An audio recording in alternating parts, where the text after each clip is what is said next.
اور جبریل علیہ السلام کو حکم ہوتا ہے کہ زمین پر جاؤ اور سرکش شیاطین کو قید کرو اور گلے میں توق ڈال دریا میں پھینک دو کہ میرے محبوب حضور صلی اللہ علیہ وسلم کی امت کے روزوں کو خراب نہ کریں۔ نبی کریم صلی اللہ علیہ وسلم نے یہ بھی ارشاد فرمایا کہ حق تعالی شانہ رمضان کی ہر رات میں ایک منادی کو حکم فرماتے ہیں کہ 3 مرتبہ یہ آواز دے کہ اے کوئی مانگنے والا جس کو میں عطا کروں، ہے کوئی توبہ کرنے والا کہ میں اس کی توبہ قبول کروں، کوئی ہے مغفرت چاہنے والا کہ میں اس کی مغفرت کروں، کون ہے جو غنی کو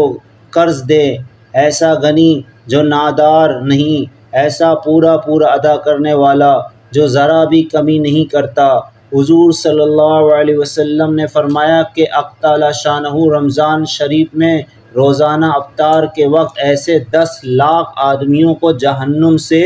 خلاصی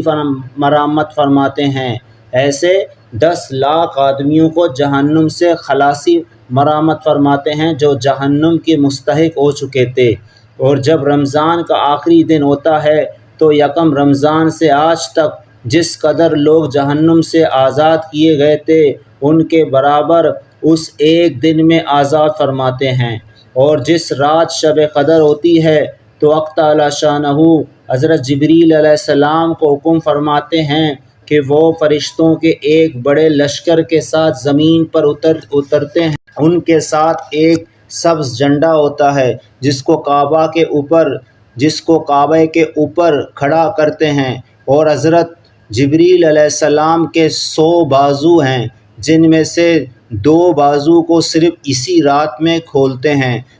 جن کو مشرق سے مغرب تک پھیلا دیتے ہیں۔ پھر حضرت جبریل علیہ السلام فرشتوں کو تقاضا فرماتے ہیں کہ جو مسلمان آج کی رات کھڑا ہو یا بیٹھا ہو، نماز